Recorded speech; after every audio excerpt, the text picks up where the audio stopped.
Guys, nandito kami sa Magupa ng dala namin this one.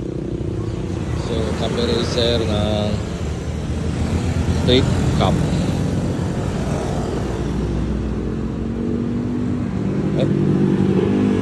Yan, dala ni Judah.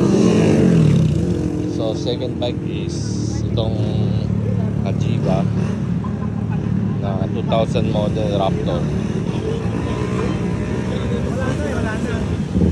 Third bike is to J RS. Kita mo naman, no? Sample lang yan, ha? Sample, ha? Sample. Pang sunod naman itong Honda ano ba ito? Nighthawk 1100. Yan. So ito yung dinala ko, Nighthawk 1100. Sorry, malikabok kasi mula dumating yan galing Japan, ngayon ko lang nagamit. Power, walang power, pero may dulo. Pag pipigay mo, pagbibigyan ka niya. Gusto mo ng dulo, kaya niyan. Bibigay ka niyan. Hihilain ka niyan. Sa twisties, third gear to fourth gear, hindi ka na papahiyain. Hindi ka na magda-downshift kasi 2-cylinder lang siya. Very torquey. 1100 to, makina ng ano makina nito? Africa Twin. Okay? So, stock pa lang to. Ang tinatakbo pa lang nito is 150. Yeah, 150. Yeah. 150 stock. So, ito yung side mirror niya. Very classic Cafe Racer. Yan.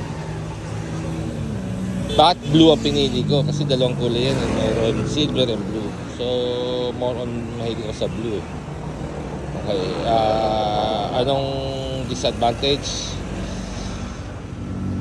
Medyo old style siya dahil yung gauge niya is LCD lang eh. You know, LCD, hindi TFT. Second, wala siyang cruise control. Third, cable clutch siya. Tapos Nissin brake eh, mga madalas ngayon mga Tokiko and brake. So yun lang, pero sa presyo niya is worth it naman.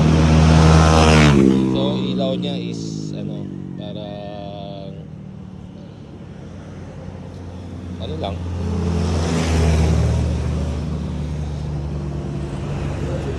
ordinary lang. So upuan malambot, no problem. Yung tank okay naman, yung ilaw okay naman. Ayan. Okay, yun lang po. In-import ko to ng 7 power. Okay, thank you.